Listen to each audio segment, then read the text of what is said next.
What's up and welcome back to Interpreting the Scares. Today we close out our trilogy of reviews for the Human Centipede series of films with the last movie, Final Sequence.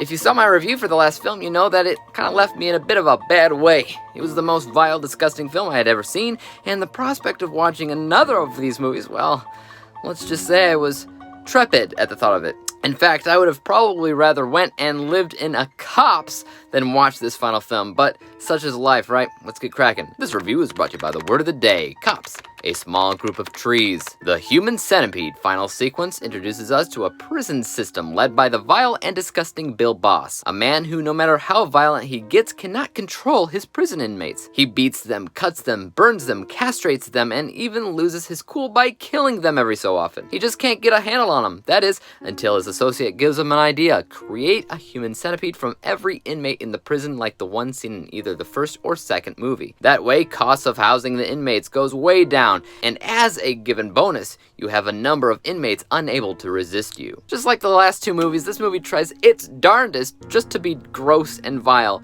but thankfully it wasn't really trying to outgross the second film, which did a number on me. This film felt somewhat similar to the first film in terms of pacing, and the human centipede itself isn't really seen until the third act. The second movie jumped the gun on that and tried to jump right into the human centipede, while this took forever just to get there, which allows for a much more realistic sense of tension. Needless to say, it's not as gross, but it's still nothing I'd care to see again.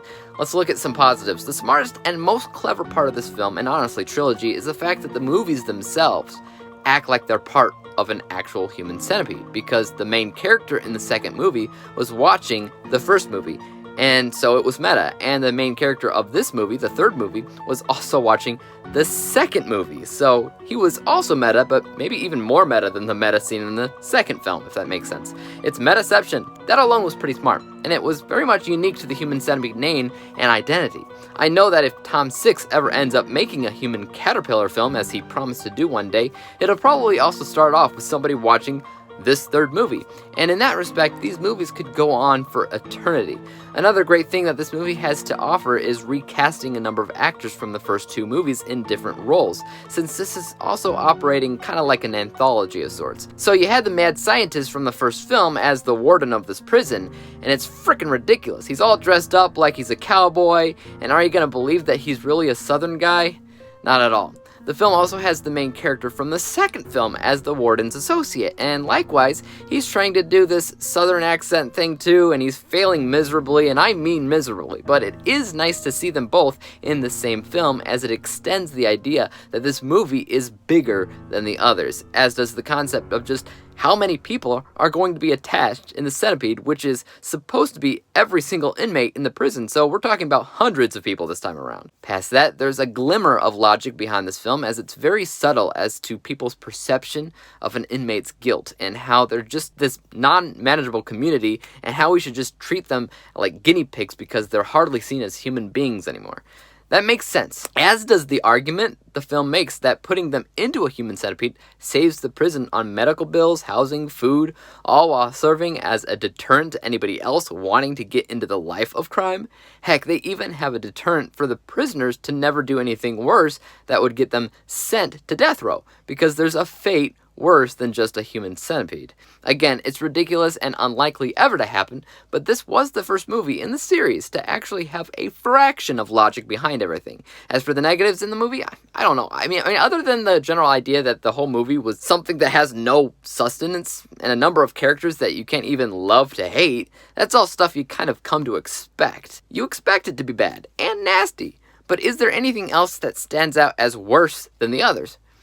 Yes, the acting. Obviously, the movie wanted to be interesting by bringing back past actors, but they put them into characters that simply didn't fit them. And because of that, it just seemed dumb. Maybe that was the point, but it was really, really bad. I couldn't even think of one actor that was average. They were all outwardly horrible, and just one bad acting role can affect the whole movie. Now, we're talking about everybody in the cast being horrible, so you can imagine how that affects the rest of the film. Let's go ahead and break down the final score for a second. From an unbiased technical level, this film doesn't really impress me. It has certain areas that are dealt with okay, but out of the three films, this one just technically feels more flat than the others. That score is 60%. My bias score is a little bit higher at 68% because I can appreciate the direction that the film took much more than, say, the second one, but it's still nothing that I would care to ever see again. When we average out the two scores together, we come to the final score of 64%, 64 out of 100 possible stars, or a D-letter grade. It's also the same end score the second movie got, so they're both at 64%.